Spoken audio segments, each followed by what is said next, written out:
Hi అండి. నమస్కారం. అందరూ ఎలా ఉన్నారు? Welcome to my channel. It's me Keerthi. ఈరోజు వీడియోలో నేను పాట్‌కి పెయింటింగ్ వేస్తున్నానండి. యాక్చువల్‌గా కృష్ణాష్టమి వస్తుంది కదా! అశ్వికాని రాధలాగా రెడీ చేద్దాం అనుకుంటున్నాను. సో, దానికి రిలేటెడ్‌గా పాట్ కూడా ఇలా డెకరేట్ చేద్దాం అనుకుంటున్నాను.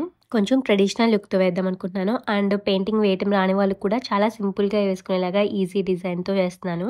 సో, మీకు నచ్చితే మీరు కూడా తప్పకుండా ట్రై చేయండి. ఫస్ట్ అయితే వైట్ పెయింట్ ఏసాను. యాక్చువల్‌గా బ్యాక్‌గ్రౌండ్ రెడ్ కలర్ వేస్తానన్నమాట. బట్ వైట్ వేసిన తర్వాత దాని మీద రెడ్ వేసుకుంటే ఇంకా మంచిగా కనిపిస్తుంది. సో, లేదు అనుకుంటే మీరు డైరెక్ట్‌గా బేస్ ఏదైతే వేద్దాం అనుకుంటున్నారో ఆ కలర్ అయితే వేసేయండి.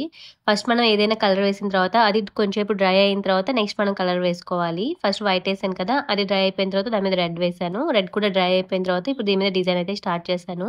సో, ఇవి డ్రై అవ్వక్కర్లేదు. ఎందుకంటే ఒకదాని మీద ఒకటి వేయం కనుక మనం కంటిన్యూగా వేసేసుకోవచ్చు. థంబ్‌నెయిల్ ఆల్రెడీ చూసే ఉంటారు కదా డిజైను. సో, చాలా సింపుల్‌గా ఉంటుంది. జస్ట్ డాట్స్ అండ్ సర్కిల్సే ఉంటాయి. ఇంకా పెద్ద డిజైన్ అయితే ఏముండదు. బట్ ఫైనల్ లుక్ అయితే చాలా బ్యూటిఫుల్‌గా ఉంది. మీకు కావాలంటే అడిషనల్‌గా మిర్రర్స్ లాంటివి ఆ సర్కిల్స్‌లో అలా యాడ్ చేసుకున్నా సరే చాలా బ్యూటిఫుల్‌గా ఉంటుంది. హోప్ మీకైతే ఈ వీడియో నచ్చుతుంది అనుకుంటున్నాను. నచ్చితే తప్పకుండా లైక్ చేయండి. అండ్ మన ఛానెల్‌ని కూడా సబ్స్క్రైబ్ చేయండి.